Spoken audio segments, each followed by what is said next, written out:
Bismillahirrahmanirrahim. Qala al-muallif rahimahullah ta'ala wa nafa'ana bihi wa bi'ulumihi fid dharain amin.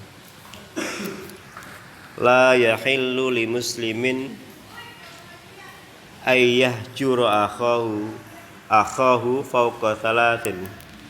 Muttafaq alaih. La yahillu, tidak halal. La yahillu, tidak diperbolehkan. Buat siapa? Untuk apa? Li muslimin, untuk kaum muslim. Tidak boleh, tidak halal berarti haram kan? Untuk apa? Ayyah juro akhahu, mendiamkan, membiarkan akhahu, saudaranya muslim, fauqa salasin, lebih dari 3 hari atau di atas 3 hari.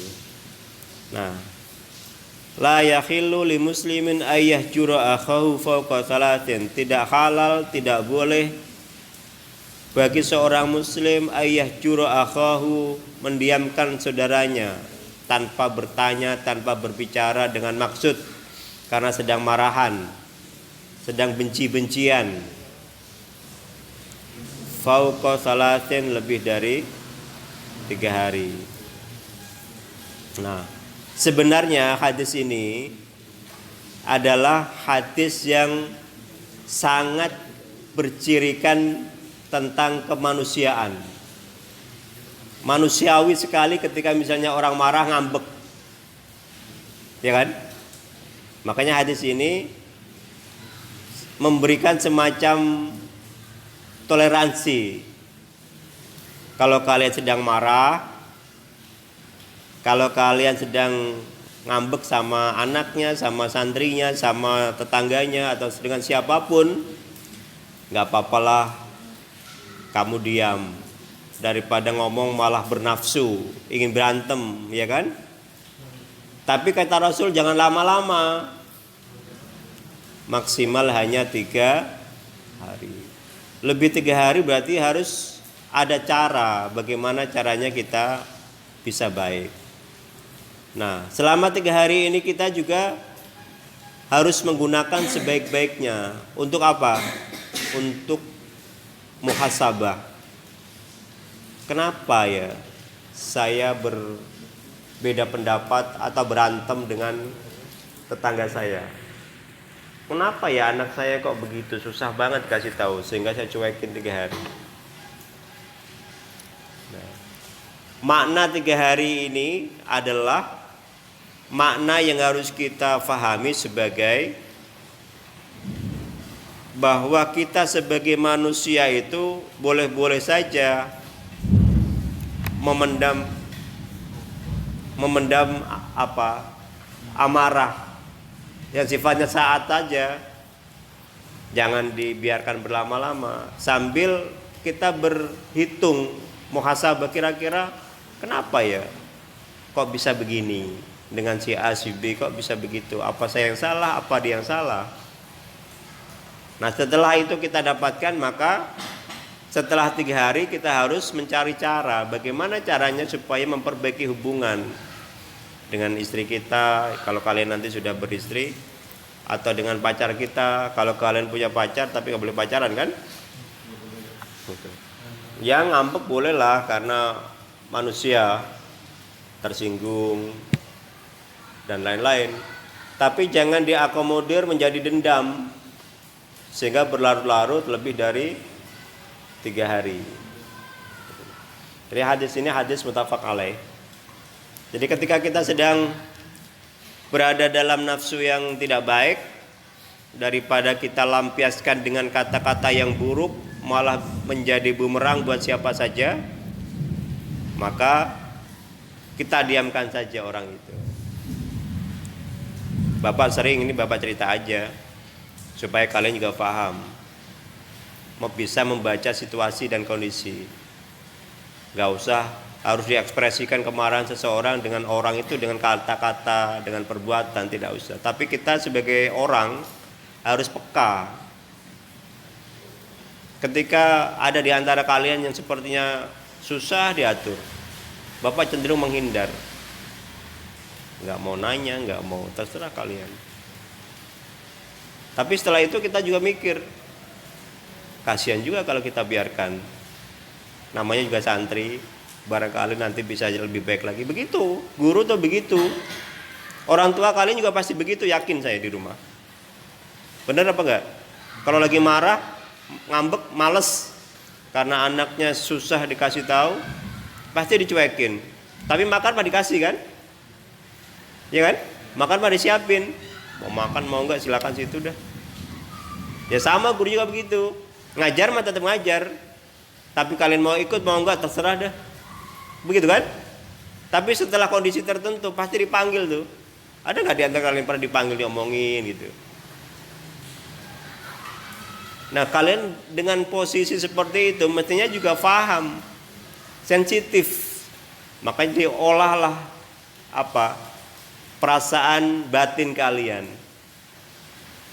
Supaya jadi orang yang selalu tenggang rasa, tepo seliro, paham dengan perubahan situasi. Tadinya tetangga saya itu baik, sekarang kok nanya aja enggak ya?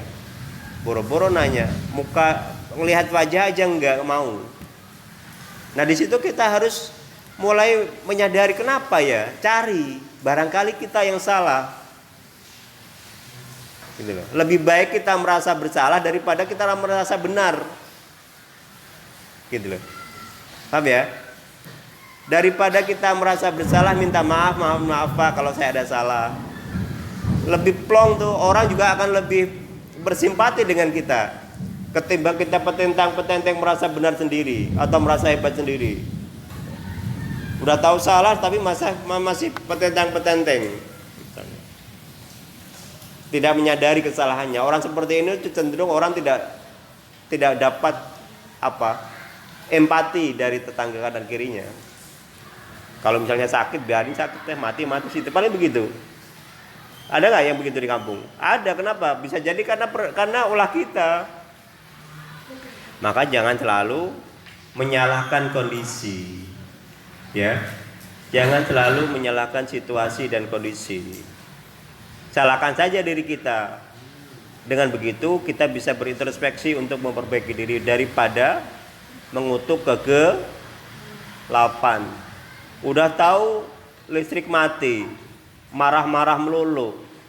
Iya kan? Yang ada bagaimana caranya kita tetap bisa beraktivitas tanpa terganggu dengan listrik mati meskipun tidak maksimal, tanpa harus marah-marah. Nyari lilin kek, nyalain lampu petromak kek, atau lampu apa lagi, lampu yang dari minyak itu misalnya kan. Nah, itu cara cerdas.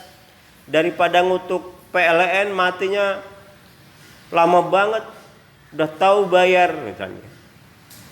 Kan kita nggak tahu di sebelah situ mungkin kena petir dan diperbaiki perlu lama. Dia juga manusia kan? Mau bener kayak seperti ini misalnya, mati kena petir di sebelah, kita nggak tahu. Kita sumpah serapah aja padahal orang PLN sedang memperbaiki, mempertaruhkan nyawa. Iya kan? Coba petir sekarang ini kalian kalau berani suruh naik misalnya ke pohon itu deh, belum tentu berani kan? Makanya orang itu harus memiliki tenggang rasa. Nah, supaya kita bisa memiliki tenggang rasa, maka Rasul memberikan batas maksimal. Ketika kita sedang marah, ya nggak apa-apa, manusiawi kok. Makanya hadis ini sebenarnya hadis yang sangat toleransi sekali dengan sisi kita sebagai manusia. Dari sisi kemanusiaan kita sangat ditoleransi, nggak? Ya namanya manusia kok. Ya salah ya wajar, tapi dengan begitu kita harus segera minta maaf atau memperbaiki diri. Jadi harus diingat ketika kita sedang masgul dengan apapun, dengan orang lain atau dengan siapapun, bolehlah. Tapi jadikan waktu yang 3 hari itu sebagai momentum kita untuk introspeksi, gitu. Nah, kita yang merasa dicuekin juga mikir, jangan hanya satu sebelah, dua-duanya harus mikir. Makanya harus peka.